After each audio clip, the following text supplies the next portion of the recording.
huge. That is a biggie. It's out of here. Ravi, I'm backing this one. I think this is one of the biggest. Into orbit. Brilliant. McGrath has done it.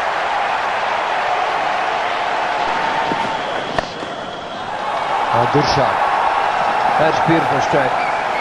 He's going to be robbed of it.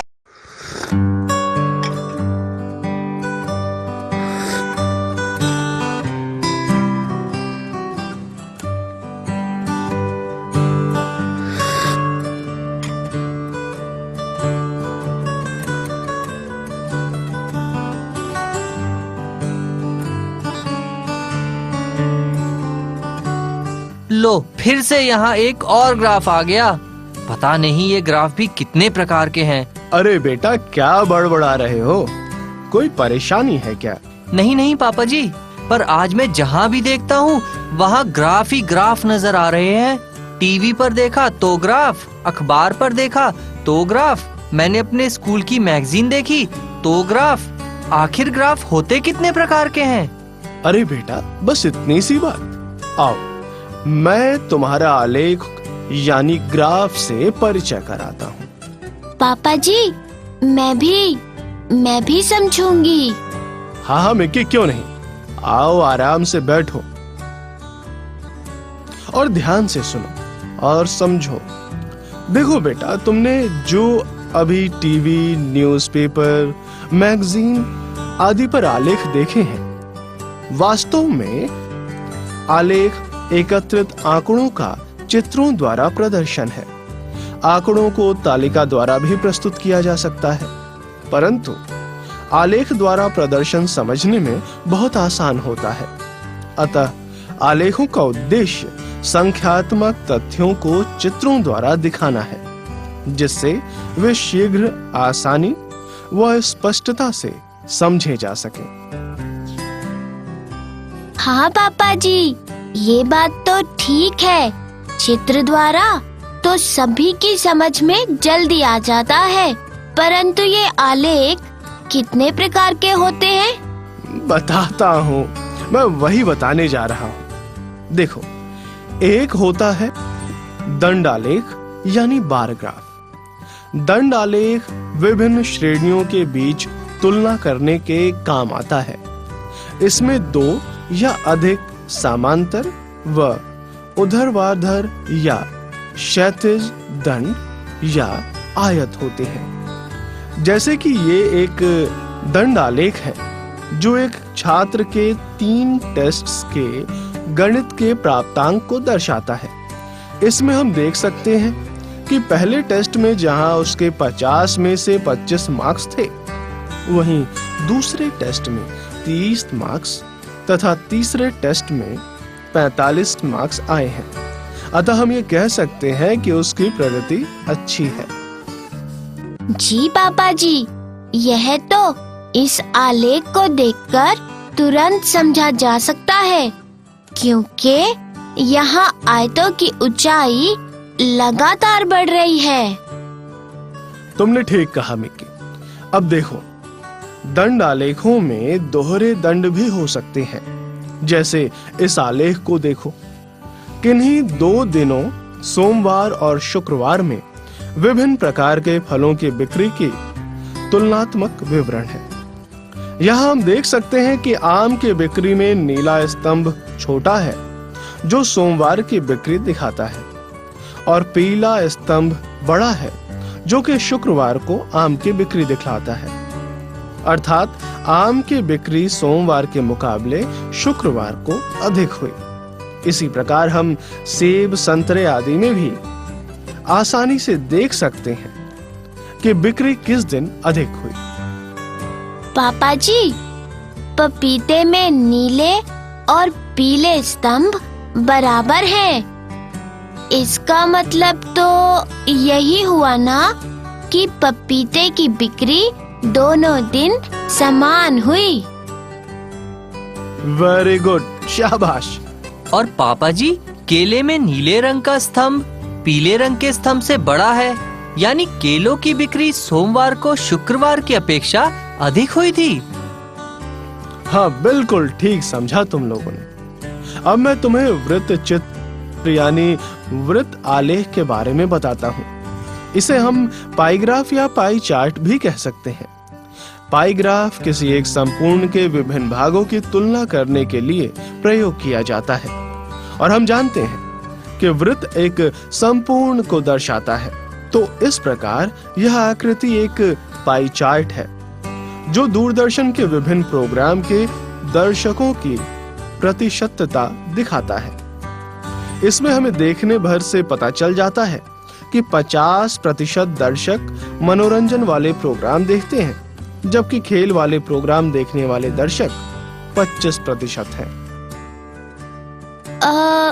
यानी पापा जी, यदि कुल दर्शक 100 हो तो आधे यानी 50 दर्शक मनोरंजन एवं 100 के 1/4 यानी 25 दर्शक खेल के प्रोग्राम देखते हैं। एक्सीलेंट बेटा। और पापा जी, 100 में से 15 दर्शक समाचार देखते हैं, जबकि 100 में से 10 दर्शक सूचनात्मक प्रोग्राम देखते हैं। सही कहा ना मैंने? एकदम सही कहा बेटा। इसका मतलब तुम लोग पाईग्राफ को अच्छी तरह समझ गए हो। जी पापा जी। अब मैं तुम्हें आयत चित्र यानी हिस्टोग्राम के बारे में बताता हूँ। आयत चित्र दंडालेख जैसा ही होता है जो आंकड़ों को अंतराल में दर्शाता है। जैसे इस आयत चित्र में 40 व्यक्तियों के भारों का बंटन दिखाया गया है, जबकि भार का वर्ग, अंतराल और व्यक्तियों की संख्या इस प्रकार है। ध्यान से देखो, दंड आलेख की तरह यहाँ दंडों के बीच कोई रिक्त स्थान नहीं है, क्योंकि अंतरालों के बीच भी कोई अंतर नहीं है। अब इस आयत चित्र को देखते ही हम कई सूचनाएं प्राप्त कर सकते हैं, जैसे 40 से 45 किलोग्राम भार वाले व्यक्तियों की संख्या सबसे कम है और 50 से 55 किलोग्राम भार वाले व्यक्ति सबसे अधिक हैं। पापा जी, अधिकतम व्यक्तियों का वजन 45 किलोग्राम से 55 किलोग्राम तक है। पापा जी, इस आयत चित्र पर यहाँ टेढ़ी मेढ़ी रेखा क्यों प्रयोग की गई है? ये टेढ़ी मेढ़ी रेखा ये बताती है कि इस क्षैतिज अक्ष पर हमने 0 से 30 तक की संख्याएं नहीं दिखाई हैं। ओह, आप समझे? ये समझ गए हो? तो अब रेखा आलेख के बारे में समझो। एक रेखा आलेख यानी लाइन ग्राफ ऐसे आंकड़े प्रस्तुत करता है जो समय के साथ लगातार बदलते रहते हैं। इसे तुम इस आलेख से अच्छी तरह समझ सकते हो। यह आलेख मैंने तब बनाया था जब तुम बीमार पड़ी थी। डॉक्टर ने 4-4 घंटे बाद तुम्हारे शरीर का तापमान रिकॉर्ड करने के लिए कहा था। इसे हम समय तापमान का आलेख कह सकते हैं। इसमें क्षितिज रेखा यानी एक्स अक्ष पर हमने समय दिखाया है तथा ऊर्ध्वाधर रेखा यानी वाई अक्ष पर तापमान दिखाया है। इसमें हम आसानी से देख सकते हैं कि तापमान 10 बजे अधिक था, फिर 6 बजे सायं तक तापमान घटता गया, जबकि 6 बजे सुबह और 10 बजे सुबह के बीच तापमान 4 डिग्री फ़ारेनहाइट बढ़ा है। अब ये ध्यान से देखो, 8 बजे सुबह तापमान नहीं रिकॉर्ड किया गया, फिर भी आलेख देखकर लगता है कि तापमान 100 डिग्री फ़ारेनहाइट से अधिक था। हाँ पापा जी, यह आलेख देखकर तो तुरंत पता चल जाता है कि मुझे पहले बुखार चढ़ता गया, फिर 10 बजे के बाद बुखार उतरता चला गया। शाबाश बेटे। इसी प्रकार हम आलेखों से परिणाम अपनी सुविधानुसार निकाल सकते हैं। अच्छा, अब तो तुम विभिन्न आलेखों से अच्छी तरह परिचित हो चुके हो, तो अब तुम दोनों ये प्रश्न हल करो। वनस्पति विज्ञान के एक प्रयोग में समान प्रयोगशाला परिस्थितियों में 2 पौधे A तथा B उगाए गए। 3 सप्ताहों तक उनकी ऊंचाइयों को हर सप्ताह के अंत में मापा गया। परिणामों को निम्न आलेख में दर्शाया गया है। प्रश्न है कि 2 सप्ताह बाद पौधे A की ऊंचाई कितनी थी? B, तीसरे सप्ताह में पौधे B की ऊंचाई कितनी बढ़ी? और C, किस सप्ताह में पौधे A की ऊंचाई सबसे अधिक बढ़ी? क्या किसी सप्ताह में दोनों पौधों की ऊंचाई समान थी? पापा जी, अब की बार मैं कोशिश करता हूँ। प्रश्न A का उत्तर है 2 सप्ताह बाद पौधे A की ऊंचाई 7 सेंटीमीटर थी, क्योंकि दूसरे सप्ताह के अंत में पौधे की ऊंचाई का बिंदु ये यहाँ 7 सेंटीमीटर पर लगा है। शाबाश मेरे बच्चों, एक्सीलेंट। पापा जी, अब मेरी बारी। प्रश्न बी के लिए यहाँ तीसरे सप्ताह के अंत में बी पौधे की ऊंचाई है 10 सेंटीमीटर तथा दूसरे सप्ताह के अंत में पौधे की ऊंचाई थी 7 सेंटीमीटर। तो तीसरे सप्ताह में पौधे बी की ऊंचाई बढ़ी 10 सेंटीमीटर घटा 7 सेंटीमीटर, यानी के 3 सेंटीमीटर।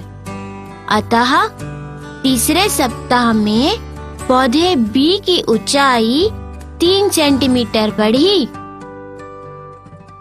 वाह वाह मेरे बच्चों, तुमने तो दिल खुश कर दिया। थैंक यू पापा जी।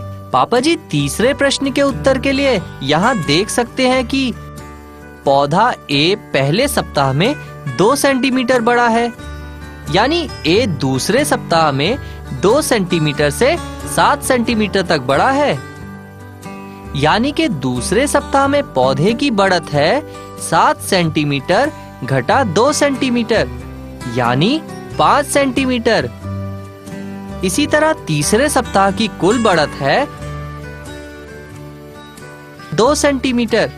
अतः हम कह सकते हैं कि पौधे A की ऊंचाई दूसरे सप्ताह में सबसे अधिक बड़ी है। वाह क्या बात है, आज तुम लोग बड़े ही इंटरेस्ट से सीख रहे हो और समझ भी रहे हो। पापा जी, चौथे प्रश्न में पूछा है कि क्या किसी सप्ताह में दोनों पौधों की ऊंचाई समान थी? तो हम यहाँ आसानी से देख सकते हैं कि दूसरे सप्ताह के अंत में दोनों ही पौधों की ऊंचाई 7 सेंटीमीटर थी, यानी बराबर थी। शाबाश मिक्की, तुम दोनों ने बड़ी ही समझदारी से ये प्रश्न हल किए हैं। अब तुम मेरे एक प्रश्न का जवाब और दो। हाँ पापा जी, पूछो। ये देखो, ये बिंदु मैंने यहाँ इस पेपर पर लगाया। अब इस बिंदु की पेपर पर स्थिति क्या होगी? पापा जी, ये बिंदु इस पेपर के ऊपरी हिस्से में है। नहीं नहीं, ये बिंदु पेपर के बाईं तरफ है। देखा, तुम दोनों ही का कथन इस बिंदु की सही स्थिति निश्चित नहीं करता। चलो इसकी सही स्थिति मैं बताता हूँ। ये देखो, ये बिंदु पेपर पर बाएं से 3 सेंटीमीटर तथा नीचे से 6 सेंटीमीटर दूर स्थित है। पापा जी, इसे थोड़ा विस्तार से बताइए ना प्लीज। ठीक है बेटा, सुनो। 17वीं शताब्दी में गणितज्ञ रेने दकार्ते ने क्षैतिज और ऊर्ध्वाधर 2 रेखाओं से दिए गए बिंदु की 2 दूरियां माप कर स्थिति प्रकट करने की विधि निकाली, और ये विधि उनके सम्मान में कार्तीय विधि यानी कार्टेशियन सिस्टम कहलाती है। इसमें हम एक आलेख यानी ग्राफ पेपर लेते हैं, फिर उस पर एक्स अक्ष खींचते हैं, ऐसे क्षैतिज रूप में ही अब एक ऊर्ध्वाधर रेखा इस प्रकार लेते हैं जिसे y अक्ष कहते हैं। इन दोनों अक्षों के प्रतिच्छेद बिंदु को मूल बिंदु यानी ओरिजिन कहते हैं। वास्तव में x अक्ष तथा y अक्ष संख्या रेखाएं हैं। मूल बिंदु पर x तथा y दोनों का मान 0 होता है, अतः मूल बिंदु के निर्देशांक 0 और 0 होते हैं। पापा जी, ये निर्देशांक क्या हुए? देखो, यदि मैं ये कहूं कि एक बिंदु के निर्देशांक 3 और 4 है, तो इसका मतलब है कि बिंदु x का निर्देशांक 3 है तथा y निर्देशांक 4 है। अर्थात बिंदु x अक्ष पर बाएं तरफ 3 इकाई दूर है, जबकि y अक्ष पर नीचे से 4 इकाई ऊंचा है। फिर तो पापा जी 3, 4 बिंदु और 4, 3 बिंदु अलग अलग होते होंगे। शाबाश बेटा, तुमने बिल्कुल ठीक कहा, क्योंकि यहाँ दोनों स्थितियों में x निर्देशांक और y निर्देशांक अलग अलग है। अच्छा चलो, अब तुम इस ग्राफ को देखकर इन बिंदुओं के स्थिति के लिए उपयुक्त बिंदु चुनो। बिंदु है पहला 2 और 1, दूसरा 0 और 5 और तीसरा 2 और 0। पापा जी, 2, 1 का मतलब है कि x निर्देशांक 2 है तथा y निर्देशांक 1 है। अतः ये बिंदु होगा ये यहाँ, जिसका नाम E है। और पापा जी 0, 5 में x निर्देशांक 0 है, अतः हम यहाँ आए और y निर्देशांक है 5, तो हम पहुँचे यहाँ। तो ये बिंदु है B होगा 0, 5 पर। ऐसे ही 2, 0 में x निर्देशांक है 2 और y है 0, तो ये बिंदु है G। शाबाश बच्चों। अच्छा, इस A बिंदु के निर्देशांक क्या हैं? इस बिंदु के निर्देशांक हैं 4 और 5, यानी इस बिंदु का x निर्देशांक है 4 तथा y निर्देशांक है 5। और पापा जी अन्य बिंदुओं के निर्देशांक हुए ये और ये और ये। शाबाश मेरे बच्चों, वेरी गुड। अच्छा बच्चों, अब तुम इन बिंदुओं को एक ग्राफ पेपर पर अंकित तो करो। पापा जी, पहले मैं ट्राई करती हूँ। सबसे पहले इस ग्राफ पेपर पर मैंने ये x अक्ष खींचा और अब ये y अक्ष खींचा। ये दोनों अक्ष यहाँ इस बिंदु पर काट रहे हैं, अतः यह हमारा मूल बिंदु है, जिसके निर्देशांक 0, 0 है। यहाँ W बिंदु के निर्देशांक है 2, 6, यानी यहाँ x निर्देशांक है 2 और y निर्देशांक है 6, अतः 2, 6 निर्देशांक का बिंदु W ये यहाँ होगा। पापा जी अब मैं बताता हूँ। बिंदु x के निर्देशांक है 3, 5, अर्थात यहाँ x निर्देशांक है 3 और y निर्देशांक है 5, अतः बिंदु x यहाँ स्थित होगा। और अब बिंदु y के निर्देशांक है 5, 3, अतः बिंदु y यहाँ स्थित होगा। भैया रुको, अब मैं बताऊंगी। बिंदु Z के निर्देशांक 6, 2 हैं, अतः यह बिंदु Z ये यहाँ स्थित होगा। शाबाश मेरे बच्चों, तुम लोग तो वाकई बड़े ध्यान से सुन और समझ रहे हो। अच्छा बच्चों, अब जरा इन बिंदुओं को मिलाओ तो। पापा जी, मैं मिलाता हूँ इन बिंदुओं को। अरे, ये सभी बिंदु तो एक ही सीध में है। हाँ, मैं तुम्हें यही बताना चाहता था कि यदि किसी आलेख में अंकित बिंदु एक ही सरल रेखा पर हो तो ऐसे आलेखों को रैखिक आलेख यानी लीनियर ग्राफ कहते हैं। अब मैं तुम्हें रैखिक आलेख के कुछ अनुप्रयोगों के बारे में बताता हूं। देखो, ये तो तुम्हें पता ही है कि जैसी भी सुविधा का जितना अधिक उपयोग हम करते हैं उतनी ही अधिक उसके लिए मूल्य देना होता है। जैसे यदि हम बिजली अधिक खर्च करते हैं तो हमें बिल भी अधिक देना होगा। अगर हम बिजली कम खर्च करते हैं तो बिल भी कम देना होगा। ये ऐसी स्थिति है जहां एक राशि दूसरे को प्रभावित करती है। बिजली का बिल उपयोग की गई बिजली की मात्रा पर निर्भर करता है। अतः यहाँ बिजली की मात्रा एक स्वतंत्र चर है, जबकि बिजली का बिल एक आश्रित चर है। ऐसी राशियों के संबंध में खींचा गया आलेख रैखिक आलेख होता है। जैसे ये तालिका पेट्रोल की मात्राएं एवं उसके मूल्य बताती है।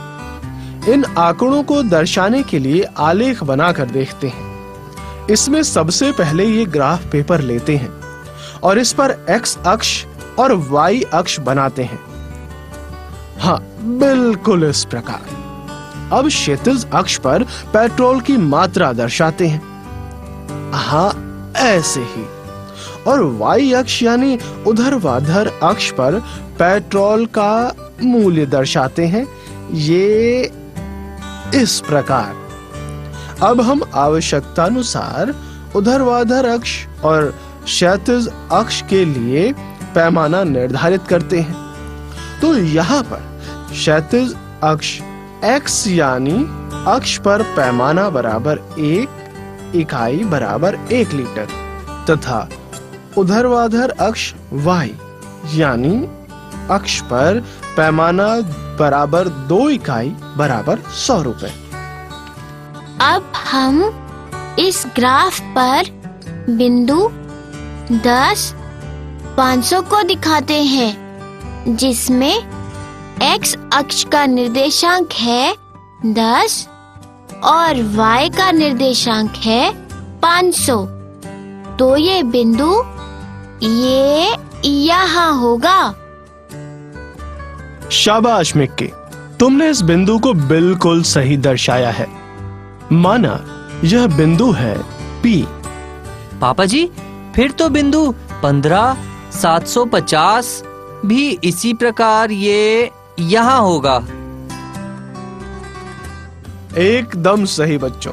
पापा जी, अब मैं इस बिंदु का नाम देता हूँ। माना ये बिंदु है Q। शाबाश अंशु। इसी प्रकार हम बिंदु 20 और 1000 और 25 और 1250 को भी ग्राफ पेपर पर आलेखित कर सकते हैं, ये ऐसे। और अब इन बिंदुओं को भी नाम देते हैं। माना ये बिंदु है R और ये है S। अब इन बिंदुओं को हम मिलाते हैं, ये ऐसे।